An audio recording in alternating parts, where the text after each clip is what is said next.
अग्रिम शुभकामनाएं देता हूं। साथियों, इस बार का गणतंत्र दिवस बहुत विशेष है। ये भारतीय गणतंत्र की 75वीं वर्षगांठ है। इस वर्ष संविधान लागू होने के 75 साल हो रहे हैं। मैं संविधान सभा के उन सभी महान व्यक्तित्वों को नमन करता हूं जिन्होंने हमें हमारा पवित्र संविधान दिया। संविधान सभा के दौरान अनेक विषयों पर लंबी लंबी चर्चाएं हुई। वो चर्चाएं संविधान सभा के सदस्यों के विचार, उनकी वो वाणी हमारी बहुत बड़ी धरोहर है। आज मन की बात में मेरा प्रयास है कि आपको कुछ महान नेताओं की ओरिजिनल आवाज सुनाऊं। साथियों, जब संविधान सभा ने अपना काम शुरू किया तो बाबा साहब आम्बेडकर ने परस्पर सहयोग को लेकर एक बहुत महत्वपूर्ण बात कही थी। उनका ये संबोधन इंग्लिश में है। मैं उसका एक अंश आपको सुनाता हूं। So far as the ultimate goal is concerned, I think none of us need have any apprehensions. None of us need have any doubt. But my fear, which I must express clearly, is this. Our difficulty, as I said, is not about the ultimate future. Our difficulty is how to make the heterogeneous mess that we have today take a decision in common and march in a cooperative way on that road which is bound to lead us to unity. Our difficulty is not with regard to the ultimate. Our difficulty is with regard to the beginning.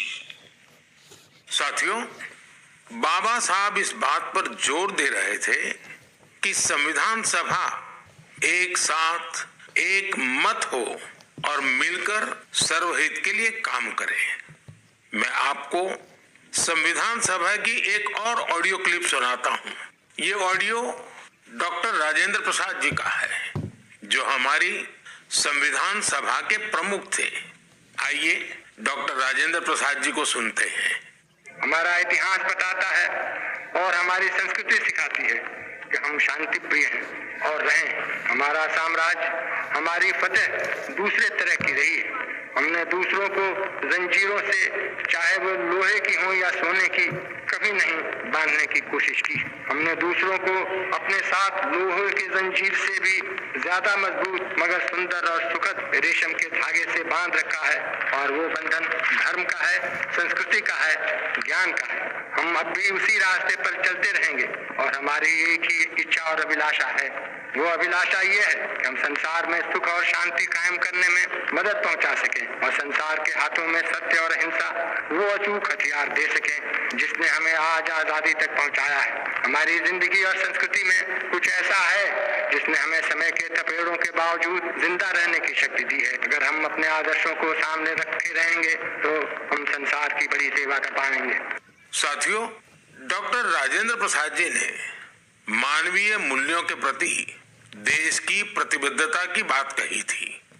अब मैं आपको doctor Shyama Prasad Mukherjee की आवाज सुनाता हूं। उन्होंने अवसरों की समानता का विषय उठाया। डॉक्टर श्यामा प्रसाद मुखर्जी ने कहा था, I hope, sir, that we shall go ahead with our work in spite of all difficulties and thereby help to create that great India, which will be the motherland of not this community or that, not this class of it, but of every person, man, woman and child inhabiting in this great land irrespective of race, caste, creed or community. Everyone to have an equal opportunity so that he or she can develop himself and herself according to the best talent and serve the great common motherland of their. साथियों, मुझे उम्मीद है आपको भी संविधान सभा की debate से ये ओरिजिनल ऑडियो सुनकर अच्छा लगा होगा। हम देशवासी को इन विचारों से प्रेरणा लेकर ऐसे भारत के निर्माण के लिए काम करना है जिस पर हमारे संविधान निर्माताओं को भी गर्व हो। साथियों, गणतंत्र दिवस से एक दिन पहले 25 जनवरी को नेशनल वोटर्स डे है। ये दिन इसलिए अहम है क्योंकि इस दिन भारतीय निर्वाचन आयोग की स्थापना हुई थी। Election commission. हमारे संविधान निर्माताओं ने संविधान में हमारे चुनाव आयोग को लोकतंत्र में लोगों की भागीदारी को बहुत बड़ा स्थान दिया है। देश में जब 1951-52 में पहली बार चुनाव हुए तो कुछ लोगों को संशय था कि क्या देश का लोकतंत्र जीवित रहेगा, लेकिन हमारे लोकतंत्र ने सारी आशंकाओं को गलत साबित किया। आखिर भारत मदर ऑफ डेमोक्रेसी है। बीते दशकों में भी देश का लोकतंत्र सशक्त हुआ है, समृद्ध हुआ है। मैं चुनाव आयोग का भी धन्यवाद दूंगा जिसने समय समय पर हमारी मतदान प्रक्रिया को आधुनिक बनाया है, मजबूत किया है। आयोग ने जनशक्ति को और शक्ति देने के लिए तकनीकी शक्ति का उपयोग किया। मैं चुनाव आयोग को निष्पक्ष चुनाव के उनके कमिटमेंट के लिए बधाई देता हूं। मैं देशवासियों से कहूंगा कि वो ज्यादा से ज्यादा संख्या में अपने मत के अधिकार का उपयोग करें, हमेशा करें और देश के डेमोक्रेटिक प्रोसेस का हिस्सा भी बने और इस प्रोसेस को सशक्त भी करें। मेरे प्यारे देशवासियों, प्रयागराज में महाकुंभ का श्री गणेश हो चुका है। चिरस्मरणीय जन सैलाब, अकल्पनीय दृश्य और समता समरसता का असाधारण संगम। इस बार कुंभ में कई दिव्य योग भी बन रहे हैं। कुंभ का ये उत्सव विविधता में एकता का उत्सव मनाता है। संगम की रेती पर पूरे भारत के, पूरे विश्व के लोग जुटते हैं। हजारों वर्षों से चली आ रही इस परंपरा में कहीं भी कोई भेदभाव नहीं, जातिवाद नहीं। इसमें भारत के दक्षिण से लोग आते हैं, भारत के पूर्व और पश्चिम से लोग आते हैं। कुंभ में गरीब अमीर सब एक हो जाते हैं। सब लोग संगम में डुबकी लगाते हैं, एक साथ भंडारों में भोजन करते हैं, प्रसाद लेते हैं। तभी तो कुंभ एकता का महाकुंभ है। कुंभ का आयोजन हमें ये भी बताता है कि कैसे हमारी परंपराएं पूरे भारत को एक सूत्र में बांधती हैं। उत्तर से दक्षिण तक मान्यताओं को मानने के तरीके एक जैसे ही है। एक तरफ प्रयागराज, उज्जैन, नासिक और हरिद्वार में कुंभ का आयोजन होता है, वैसे ही दक्षिण भूभाग में गोदावरी, कृष्णा, नर्मदा और कावेरी नदी के तटों पर पुष्करम होते हैं। ये दोनों ही पर्व हमारी पवित्र नदियों से, उनकी मान्यताओं से जुड़े हुए हैं। इसी तरह कुंभकोणम से तिरुक्कड़ियूर, कुड़वासल से तिरुचेरै अनेक ऐसे मंदिर हैं जिनकी परंपराएं कुंभ से जुड़ी हुई हैं। साथियों, इस बार आप सब ने देखा होगा कि कुंभ में युवाओं की भागीदारी बहुत व्यापक रूप में नजर आती है। और ये भी सच है कि जब युवा पीढ़ी अपनी सभ्यता के साथ गर्व के साथ जुड़ जाती है तो उसकी जड़ें और मजबूत होती हैं और तब उसका स्वर्णिम भविष्य भी सुनिश्चित हो जाता है। हम इस बार कुंभ के डिजिटल फुटप्रिंट्स भी इतने बड़े स्केल पर देख रहे हैं। कुंभ की ये वैश्विक लोकप्रियता हर भारतीय के लिए गर्व की बात है। साथियों, कुछ दिन पहले ही पश्चिम बंगाल में गंगा सागर मेले का भी विहंगम आयोजन हुआ है। संक्रांति के पावन अवसर पर इस मेले में पूरी दुनिया से आए लाखों श्रद्धालुओं ने डुबकी लगाई है। कुंभ, पुष्करम और गंगा सागर मेला हमारे ये पर्व हमारे सामाजिक मेलजोल को, सद्भाव को, एकता को बढ़ाने वाले पर्व हैं। ये पर्व भारत के लोगों को भारत की परंपराओं से जोड़ते हैं और जैसे हमारे शास्त्रों ने संसार में धर्म, अर्थ, काम, मोक्ष चारों पर बल दिया है, वैसे ही हमारे पर्वों और परंपराएं भी आध्यात्मिक, सामाजिक, सांस्कृतिक और आर्थिक हर पक्ष को भी सशक्त करते हैं। साथियों, इस महीने हमने पौष शुक्ल द्वादशी के दिन रामलला के प्राण प्रतिष्ठा पर्व की पहली वर्षगांठ मनाई है। इस साल पौष शुक्ल द्वादशी 11 जनवरी को पड़ी थी। इस दिन लाखों राम भक्तों ने अयोध्या में रामलला के साक्षात दर्शन कर उनका आशीर्वाद दिया। प्राण प्रतिष्ठा की ये द्वादशी भारत की सांस्कृतिक चेतना की पुनः प्रतिष्ठा की द्वादशी है।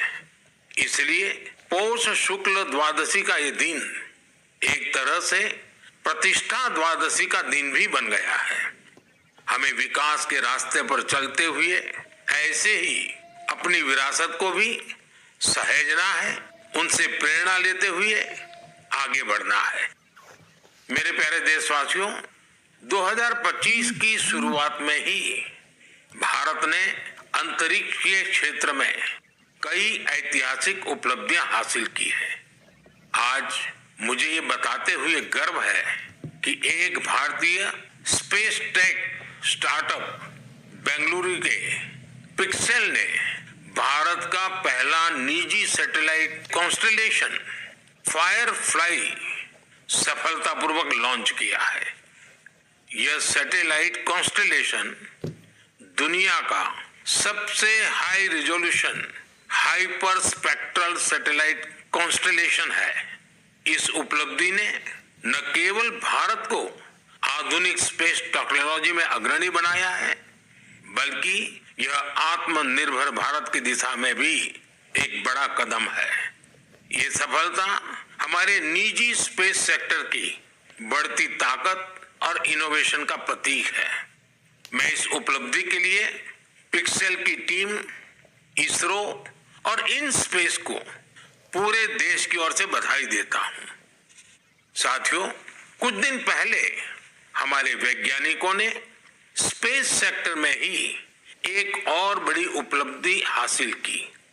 हमारे साइंटिस्ट ने सैटेलाइट्स की स्पेस डॉकिंग कराई है।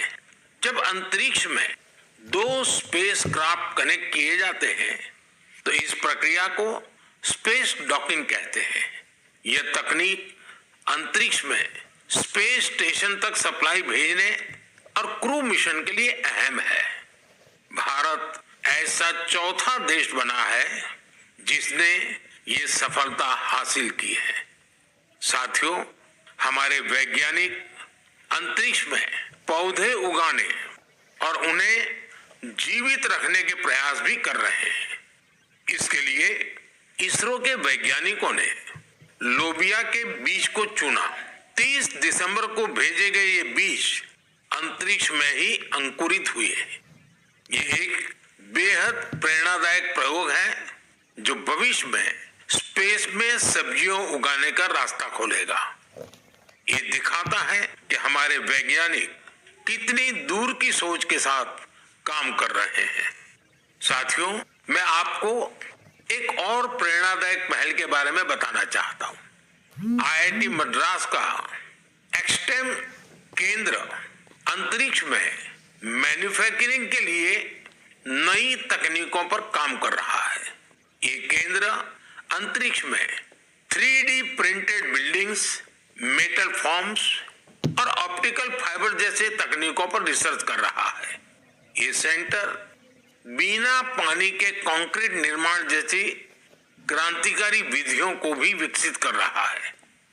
एक्सटेम की ये रिसर्च भारत के गगनयान मिशन और भविष्य के स्पेस स्टेशन को मजबूती देगी। इससे मैन्युफैक्चरिंग में आधुनिक टेक्नोलॉजी के भी नए रास्ते खुलेंगे।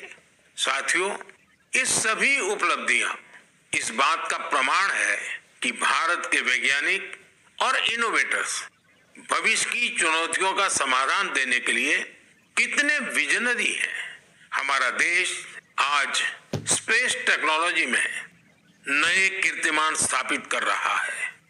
मैं भारत के वैज्ञानिकों, इनोवेटर्स और युवा उद्यमियों को पूरे देश की ओर से शुभकामनाएं देता हूं।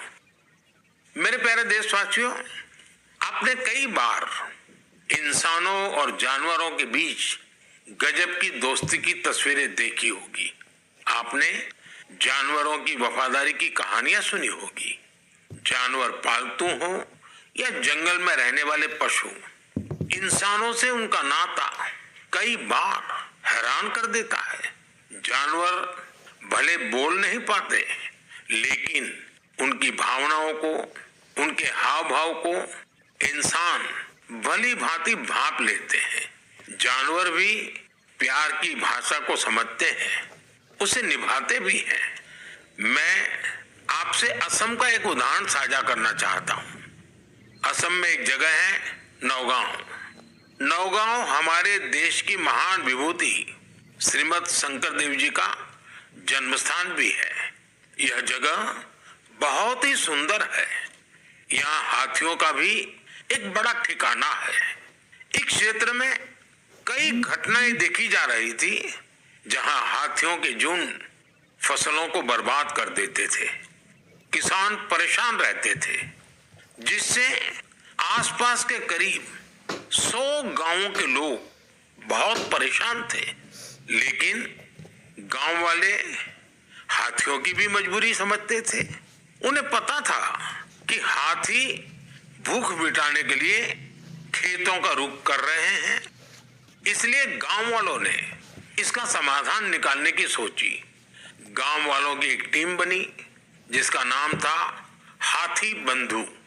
हाथी बंधुओं ने सूझबूझ दिखाते हुए करीब 800 बीघा बंजर भूमि पर एक अनूठी कोशिश की। यहाँ गांव वालों ने आपस में मिलजुल कर नेपियर ग्रास लगाई। इस घास को हाथी बहुत पसंद करते हैं। इसका असर ये हुआ कि हाथियों ने खेतों की ओर जाना कम कर दिया। यह हजारों गांव वालों के लिए बहुत राहत की बात है। उनका ये प्रयास हाथियों को भी खूब भाया है। साथियों, हमारी संस्कृति और विरासत हमें आसपास के पशु पक्षियों के साथ प्यार से रहना सिखाती है। ये हम सभी के लिए बहुत खुशी की बात है कि बीते 2 महीनों में हमारे देश में 2 नए टाइगर रिजर्व्स जुड़े हैं। इनमें से एक है छत्तीसगढ़ में गुरु घासीदास तमोर पिंगला टाइगर रिजर्व और दूसरा है एमपी में राता पानी टाइगर रिजर्व। मेरे प्यारे देशवासियों, स्वामी विवेकानंद जी ने कहा था, जिस व्यक्ति में अपने आइडिया को लेकर जुनून होता है वही अपने लक्ष्य को हासिल कर पाता है। किसी आइडिया को सफल बनाने के लिए हमारा पैशन और डेडिकेशन सबसे जरूरी होता है। पूरी लगन और उत्साह से ही इनोवेशन